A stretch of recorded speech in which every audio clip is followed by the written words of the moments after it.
Halo Tuan dan Nyonya. Kita bertemu lagi, namun dalam kisah yang berbeda. Diriku ini sudah menyiapkan satu cerita tentang sebuah kisah kebodohan dan keserakahan para pemimpin. Kalian ingin tahu bagaimana ceritanya? Maka dengarkanlah. Pada akhir musim panas, setelah penyerangan Barbarossa, Jerman berhasil untuk mengamankan dan menangkap pasukan merah.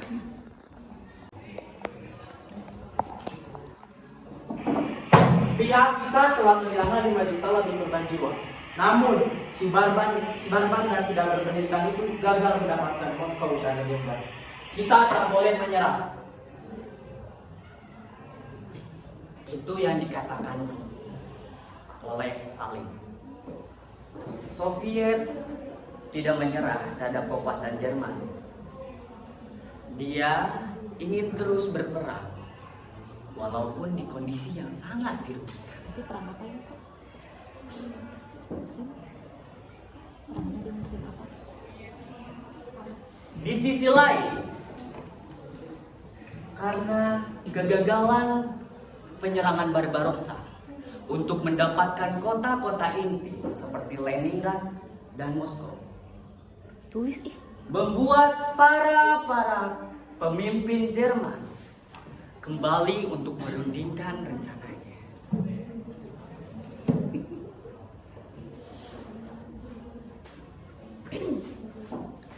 Aku lebih ingin menguasai bagian selatan, karena disitulah produksi minyak Uni Soviet berada. Stalin. Ku namai produksi ini dengan nama Kesbu. Itu yang dia katakan kepada pasukannya. Lenin.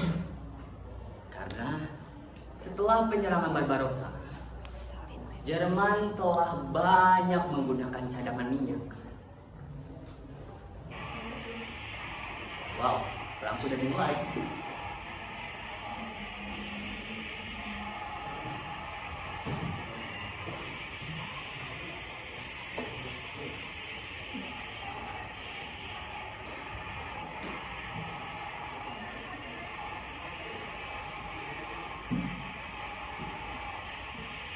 Awal tahun, Jerman berhasil memenangkan banyak pertempuran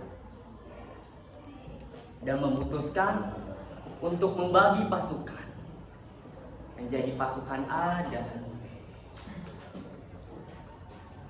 Kuperintahkan pasukanku menjadi 2 bagian. Pasukan A menyerang Kaukasus dan menempati produksi minyak, lalu pasukan B kuperintahkan Predik Paulus untuk menyerang kota Uni Soviet.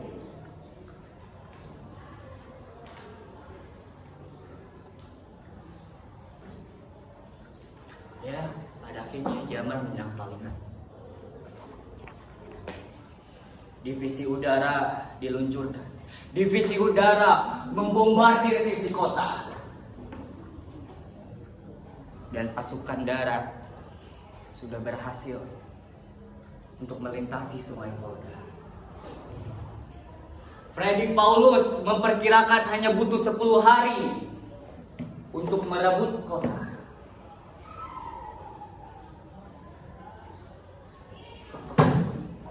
Aku sudah tahu rencana Jerman. Oleh karena itu, aku sudah mengamankan persediaan sumber daya gandum dan ternak Stalingrad. Dan pasukan barbar itu takkan terbiasa dengan pertempuran jarak dekat. Lalu, aku juga sudah memerintahkan para sniper andalanku di gedung-gedung dan siap untuk menyerang. Sumber daya dievakuasi, namun 400 manusia dibiarkan mati untuk sekadar motivasi. Yang pada akhirnya Soviet tidak bisa membendung kekuatan Jerman. Perintah 227 dikeluarkan. Perintah berjuang sampai mati menjadi perintah yang sia-sia. Senapan dan pasukan dalam gedung terbakar tanpa perlawanan. 90% kota dikuasai oleh pasukan barbar. Musim dingin telah tiba. Soviet tidak kehilangan harapan dan terus ingin bertempur.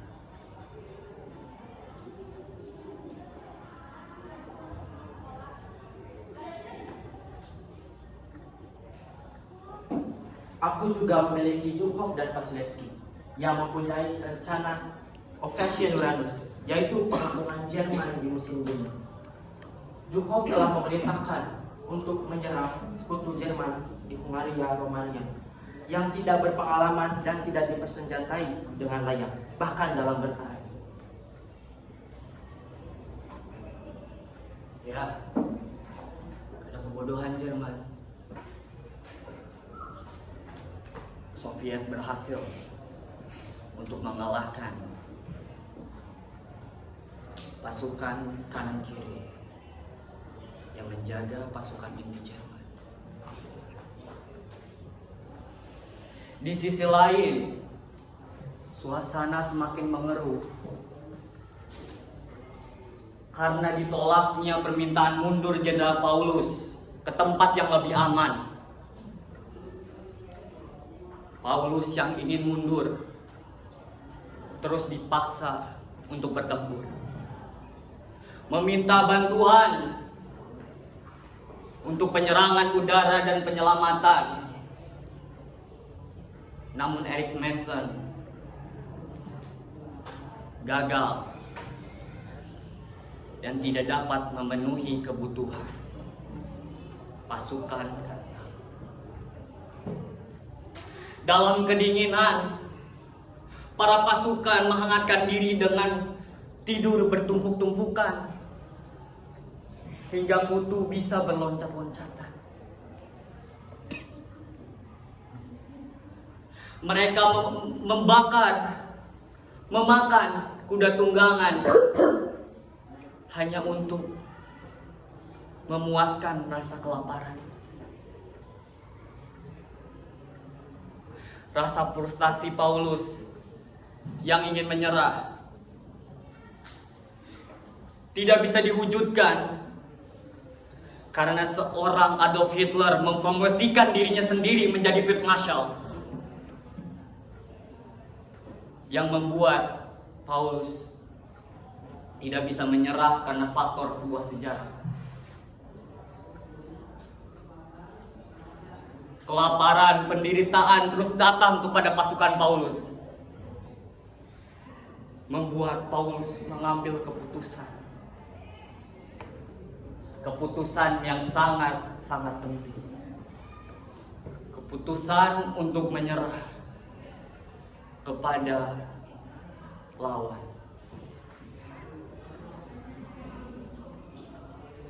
Soviet berhasil untuk mendapatkan kemenangan dan menjadi titik balik atau memutarbalikan peperangan. Jerman yang dulunya dianggap sebagai benteng yang tidak bisa untuk dirobohkan, namun berhasil untuk diporak-porandakan. Begitulah akhirnya Tuan dan Nyonya, kisah dari kebodohan dan keserakahan para pemimpin.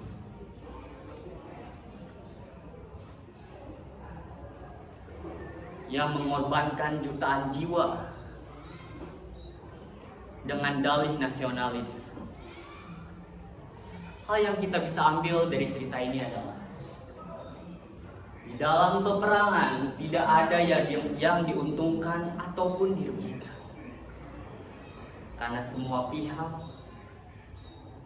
mengalami kerugian. Mungkin Soviet mendapatkan kemenangan. Mereka berpesta poranda atas kemenangan. Namun mereka tak sadar. Mereka berpesta di atas penderitaan seorang rakyat. Sekian kisah dariku. Izinkanlah diriku ini untuk mengundurkan diri.